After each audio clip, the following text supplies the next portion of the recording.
Hello students, welcome to greenfield study চ্যানেলের পক্ষ থেকে আপনাদেরকে জানাই আন্তরিক শুভেচ্ছা ভালোবাসা। তো আজকে আমি তোমাদের সাথে শেয়ার করব পশ্চিমবঙ্গ মধ্যশিক্ষা পর্ষদের দ্বাদশ শ্রেণীর ইতিহাস বিষয়ের মডেল কোশ্চেন পেপার 11 আজকে আলোচনা করব থার্ড সেমিস্টারের। তো পেজ নম্বর হলো রায় ও মার্টিন প্রশ্ন বিচিত্রা 262। তো সঠিক উত্তরটি নির্বাচন করো। বিজয়নগরকে একজন দক্ষ রাজার দ্বারা পরিচালিত বলে কে মন্তব্য করেন? আল মাসুদি, আব্দুর রাজ্জাক, তেভারনিয়ে, মার্কো পোলো। তো সঠিক উত্তরটি হবে বি, আব্দুর রাজ্জাক। বিদেশি পর্যটক বার্নিয়ে বলেছিলেন মোগল সাম্রাজ্যের সবগুলি প্রদেশের মধ্যে ড্যাশ ছিল সবচেয়ে সমৃদ্ধশালী। তো এখানে সঠিক উত্তরটি হবে গুজরাট না বাংলাদেশ না আহমেদাবাদ নগর না অযোধ্যা। তো এখানে সঠিক উত্তরটি হবে বি, বাংলাদেশ। মার্কো পোলোর ভারত ভ্রমণকালে ভারতীয়দের প্রধান খাদ্যশস্য কী ছিল? গম, ধান, জোয়ার, ডাল। তো সঠিক উত্তরটি হবে বি, ধান। মোহাম্মদ বিন তুগলকের আদেশে সুলতানের দূত বা ভারতের দূত হিসাবে ইবন বতুতা যান সিংহলে, পারস্যে, চীন দেশে না মরক্কোতে। তো সঠিক উত্তরটি হবে সি, চীন দেশে। এরপরে দেখো 5 নিম্নলিখিত ঘটনাবলী কালানুক্রমে সাজিয়ে লেখো। এখানে বিবৃতি 1 দেওয়া আছে। সুলতান মাহমুদ কর্তৃক আলবেরনিকে রাজ জ্যোতিষ পদে নিয়োগ।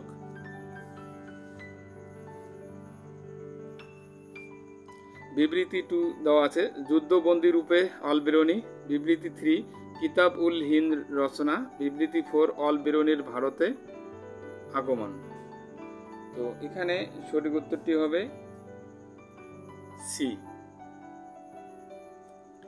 বিবৃতি 2, তারপরে 1, তারপরে 4, তারপরে 3। এরপরে দেখো বিবৃতি এ, মার্কো পোলো এবং ইবন বতুতা উভয়ের জন্য বাণিজ্য রুটের ভূমিকা ছিল গুরুত্বপূর্ণ, কারণ উভয়কেই বাণিজ্য রুট আশ্রয় দিয়েছিল এবং তাদের দেখিয়েছিল বিভিন্ন সংস্কৃতির রূপ। নিচের কোন বিকল্পটিকে প্রদত্ত বিবৃতি এ এবং কারণ আর সঠিকভাবে ব্যাখ্যা করে? তো এখানে সঠিক উত্তরটি হবে এ ও আর উভয়ই সঠিক এবং আর হলো এর সঠিক ব্যাখ্যা।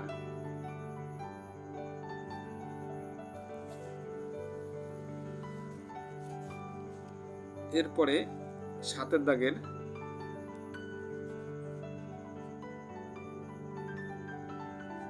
ক স্তম্ভের সঙ্গে খ স্তম্ভ মিল করো।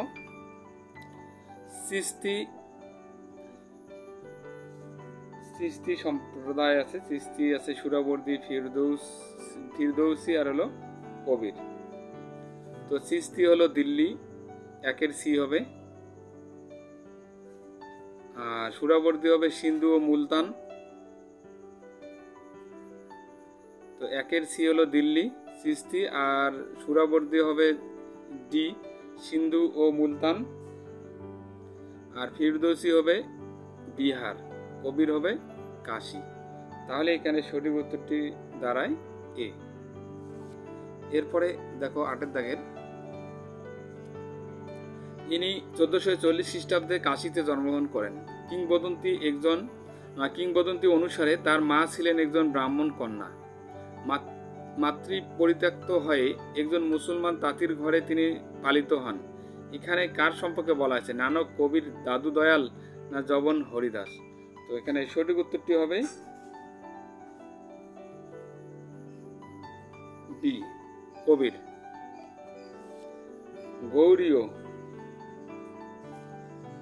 গৌড়ীয় বৈষ্ণব ধর্মের প্রধান প্রচারক ছিলেন নিত্যানন্দ, বল্লভাচার্য, কেশব ভারতী, চৈতন্য মহাপ্রভু। তো এখানে সঠিক উত্তরটি হবে ডি, চৈতন্য মহাপ্রভু। তো 10 দেখো বিবৃতি 1, 2, 3 দেওয়া আছে। এখানে শিখ ধর্মের প্রবর্তক ছিলেন গুরু নানক। গুরু নানকের আত্মজীবনী হলো জনমসখী। গুরু নানক গুরুমুখী লিপিতে গ্রন্থ সাহিব সংকলন করেন। বিবৃতি 4 আবার দেওয়া আছে। দেখো গুরু নানক গুরুমুখী বর্ণমালার প্রবর্তন করেছিলেন। উপরিক্ত বিবৃতিগুলির সাপেক্ষে নিম্নলিখিত বিকল্পগুলি থেকে সঠিক উত্তরটি নির্বাচন করো। তো এখানে এ হবে সঠিক। তো 1 সত্য, 2 সত্য, আর 3 আর 4 হবে মিথ্যা। 3, 4 মিথ্যা, 1, 2 সত্য।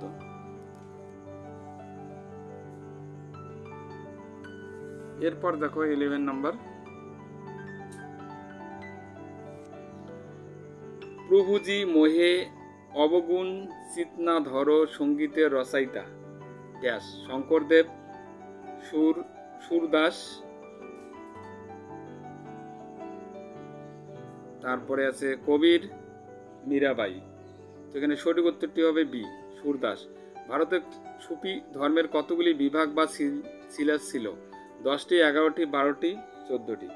তো সঠিক উত্তরটি হবে ডি, 14টি ছিল সুফি ধর্মের সিলসিলা বা বিভাগ।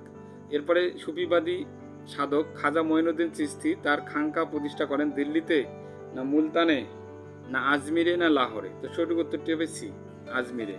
হোসেন শাহী আমলে বাংলার ব্যস্ততম বাণিজ্য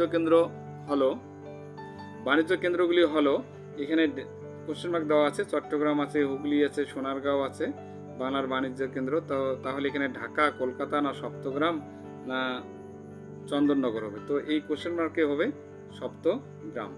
তাহলে বাংলার বাণিজ্য কেন্দ্রগুলি ছিল সপ্তগ্রাম, চট্টগ্রাম, হুগলি আর হলো সোনারগাঁও। এরপরে 15 দাগের, হরিহর ও বুক্ক প্রতিষ্ঠিত রাজবংশের নাম কি?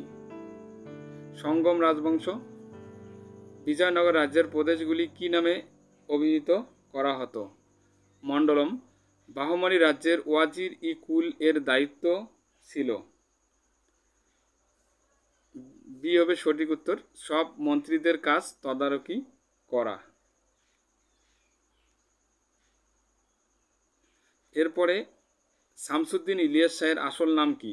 হাজী ইলিয়াস, ফতে আহমেদ, গিয়াসউদ্দিন আজম, আহমদ শাহ? তো এখানে সঠিক উত্তরটি হবে এ, হাজী ইলিয়াস। 12 ইমামের কোটলা নির্মাণ করেন বুরহান নিজাম শাহ, ইসমাইল নিজাম শাহ, হুসাইন নিজাম শাহ, মুর্তাজা নিজাম শাহ? তো এখানে সঠিক উত্তরটি হবে এ, বুরহান নিজাম শাহ। এরপরে আলোচনা করব আমরা 20 নাম্বার,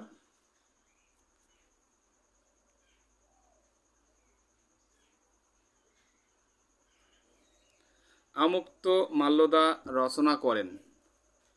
আমুক্ত মাল্যদা রচনা করেন প্রথম দেবরায়, অচ্যুত দেবরায়, রামচন্দ্র রায়, কৃষ্ণদেব রায়?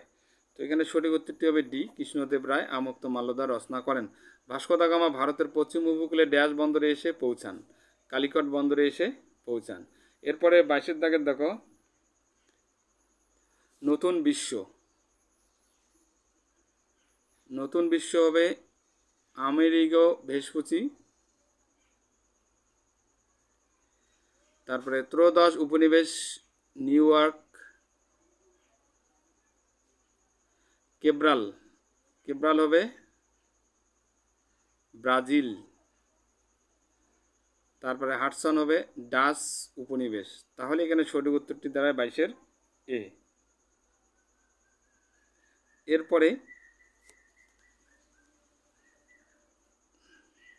সাম্রাজ্যবাদের উদ্ভবের অর্থনৈতিক ব্যাখ্যায় গুরুত্বপূর্ণ বিষয় হলো উদ্বৃত্ত পুঁজি বিনিয়োগ, দারিদ্র্য বৃদ্ধি, উদ্বৃত্ত পণ্য সামগ্রী বিক্রয়ের বাজার, কৃতদাস আমদানি? তো এখানে সঠিক উত্তরটি হবে বি, 1, 3 হলো 1 নম্বর, আর 3 নম্বর হবে সঠিক উত্তর, আর 2, 4 হবে মিথ্যা বা ভুল। এরপরে দেখো 24 দাগের কোশ্চেনটি,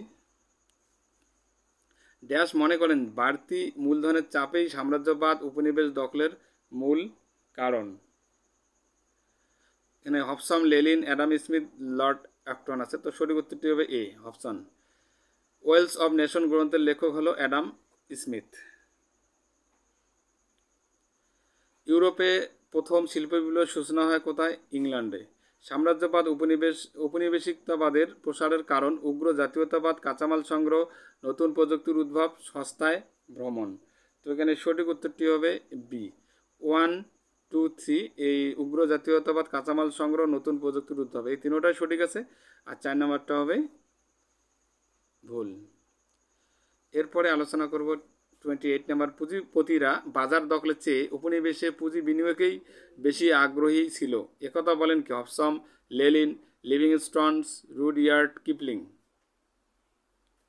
তো সঠিক উত্তরটি হবে লেনিন, বি।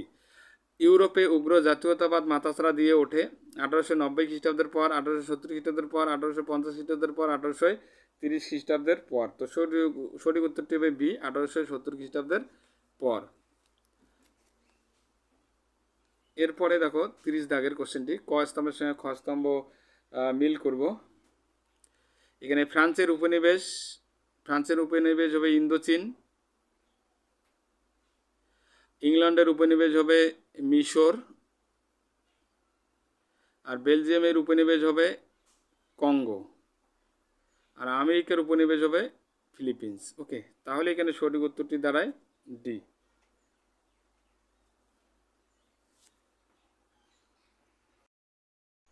এরপরে 31 নম্বর কোশ্চেনটি আলোচনা করব যে পাবলো পিকাসো ড্যাশ চিত্রশিল্পীর দ্বারা প্রভাবিত হয়েছিলেন, ভারতীয়, আমেরিকার না আফ্রিকার না চীনের? তো এখানে সঠিক উত্তরটি হবে সি, আফ্রিকার।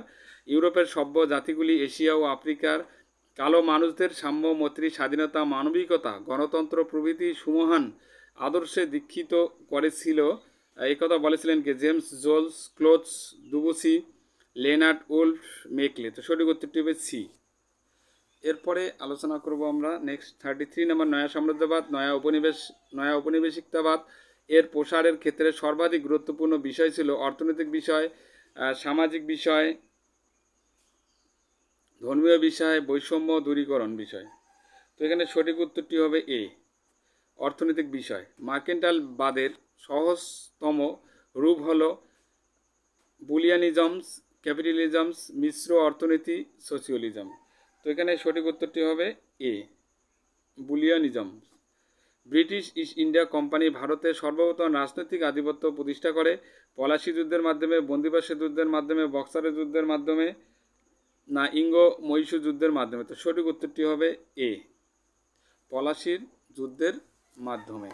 এরপরে নেক্সট কোশ্চেন আলোচনা করব 36 নাম্বার, কলকাতার স্থাপিত সুপ্রিম কোর্টের প্রথম প্রধান বিচারপতি ছিলেন Philip Francis, Elijah Impey, Barwell Monson. তো সঠিক উত্তরটি হবে B, Elijah Impey. Fort William College প্রতিষ্ঠিত হয়েছিল 1800 খ্রিস্টাব্দে, 1793 না 1784 না 1805? তো সঠিক উত্তরটি হবে এ, 1800 খ্রিস্টাব্দে ফোর্ট উইলিয়াম কলেজ প্রতিষ্ঠিত হয়। হেস্টিংস বাংলাকে কয়টি ফৌজদারি জেলায় বিভক্ত করেন? 8টি, 10টি, 12টি, 9টি? তো 10টি ফৌজদারি জেলায় বিভক্ত করেন। এরপরে দেখো 39 নম্বর, পিল কমিশন গঠিত হয় ভারতের প্রশাসনিক বিষয়ে তদারকির জন্য, ভারতের রাজস্ব ব্যবস্থা তদারকির জন্য, ভারতের আমলাতন্ত্র তদারকির জন্য, ভারতের সামরিক বিষয় তদারকির জন্য? তো এখানে সঠিক উত্তরটি হবে ডি, ভারতের সামরিক বিষয় তদারকির জন্য পিল কমিশন গঠিত হয়। এরপরে আমরা আলোচনা করব 40 নম্বর last question, British East India Company দেওয়ানি লাভ করে 1757, 1764, 1765 না 1770 খ্রিস্টাব্দে? তো সঠিক উত্তরটি হবে 1765 খ্রিস্টাব্দে। তো বন্ধুরা, তাহলে আজকে এই পর্যন্ত। সবাই ভালো থাকবে, আর চ্যানেলটিতে নতুন হয়ে থাকলে অবশ্যই চ্যানেলটিকে সাবস্ক্রাইব করবে। আর যারা আগের বা পরের ভিডিওগুলি দেখতে চাও তো অবশ্যই ভিডিওটি ডেসক্রিপশন বক্সে প্লেলিস্টের লিঙ্ক দেওয়া আছে, তো তোমরা সেখানে গিয়ে আগের বা পরের ভিডিওগুলি দেখে আসতে পারো। Please subscribe my channel. আমার ভিডিও দেখার জন্য তোমাদের সবাইকে অসংখ্য ধন্যবাদ।